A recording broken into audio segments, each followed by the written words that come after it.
দর্শক, এই যে বানভাসী মানুষ, একেকজনের একেক রকম চাহিদা, কারো ওষুধ, তো কারো খাবার বা কারো অন্যান্য বিভিন্ন নিত্য প্রয়োজনীয় জিনিস। তাদেরকে সাহায্য করতে ঢাকা বিশ্ববিদ্যালয়ের টিএসসিতে চলছে গণত্রাণ সংগ্রহ কার্যক্রম।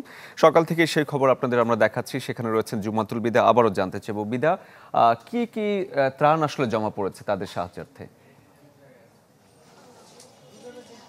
শরীফ, সকাল থেকে কিন্তু বিভিন্ন জায়গা থেকে ত্রাণ সামগ্রী আসছে। আমরা ঢাকার বাহির থেকেও বিভিন্ন মাধ্যমে আসা যে আর্থিক সহায়তা ছিল সেটিও আসলে এখানে ডোনেট হতে দেখেছি, এবং একই সাথে যেই এখানে যারা স্বেচ্ছাসেবী হিসেবে কাজ করছেন তারা যে বিষয়টি বারবার আমাদেরকে মনে করিয়ে দিচ্ছেন যাতে আমরা সাধারণ জনগণের কাছে সেটি তুলে ধরি, সেটি হচ্ছে খেজুর, মোমবাতি, কয়েল, সাবান, টিস্যু, এই ধরনের যে নিত্য প্রয়োজনীয় জিনিসগুলো রয়েছে এগুলোর সরবরাহ আসলে নিশ্চিত করা যাচ্ছে না, এবং যারা আসলে এখন পর্যন্ত ত্রাণ সরবরাহের কাজটি করছে তারা যাতে এই ধরনের যে জিনিসগুলো রয়েছে সেগুলো যাতে পর্যাপ্ত পরিমাণ পৌঁছে দেয় এই ছাত্র শিক্ষক মিলনায়তনে, সেটি কিন্তু তারা জানিয়েছেন।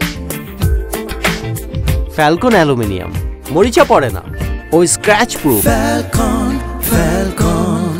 এখানে ঠিক এখন পর্যন্ত একটু পরপর কিন্তু বিভিন্ন ধরনের ট্রাকগুলো আসছে এবং মিলনায়তনের বিভিন্ন জায়গায় জমে থাকা যেই ত্রাণ সামগ্রী রয়েছে, প্যাকেজ করার কাজটি সম্পন্ন হয়েছে, সেগুলো তুলে দেওয়া হচ্ছে এবং একে একে কিন্তু এগুলো পৌঁছে দেওয়া হচ্ছে নির্দিষ্ট এলাকায়। এটি যে শুধুমাত্র নোয়াখালী, ছাগলনাইয়া কিংবা ফেনীতে যাচ্ছে বিষয়টা কিন্তু তা নয়।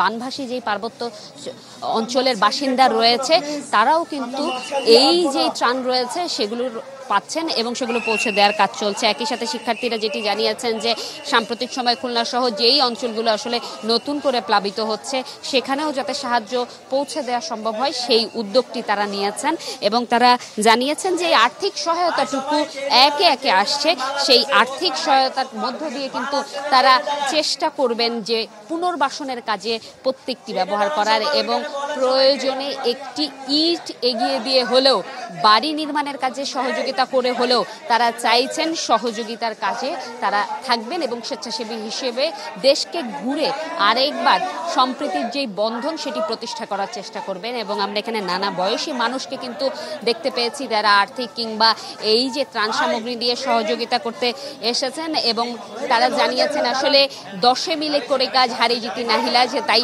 সকলে মিলেই ঐক্যবদ্ধভাবে এই চেষ্টাটুকু তারা চালিয়ে যেতে চান যাতে বাংলাদেশে যে ক্লান্তিলগ্ন চলছে এটি কোনো চ্যালেঞ্জের মুখে একটি মানুষকে যাতে পড়তে না হয়, সবাই মিলেই যাতে ঐক্যবদ্ধভাবে এগিয়ে যেতে পারে এবং লাল সবুজের সেই পতাকাকে প্রতিনিধিত্ব যাতে সবাই মিলে করতে পারে সেই উজ্জ্বল মুখটুকু রাখার জন্য কিন্তু সবাই চাচ্ছেন যে সবাই ঐক্যবদ্ধভাবে কাজ করে যাবেন। এই ছিল শরীফ আমার কাছে এখান থেকে সর্বশেষ।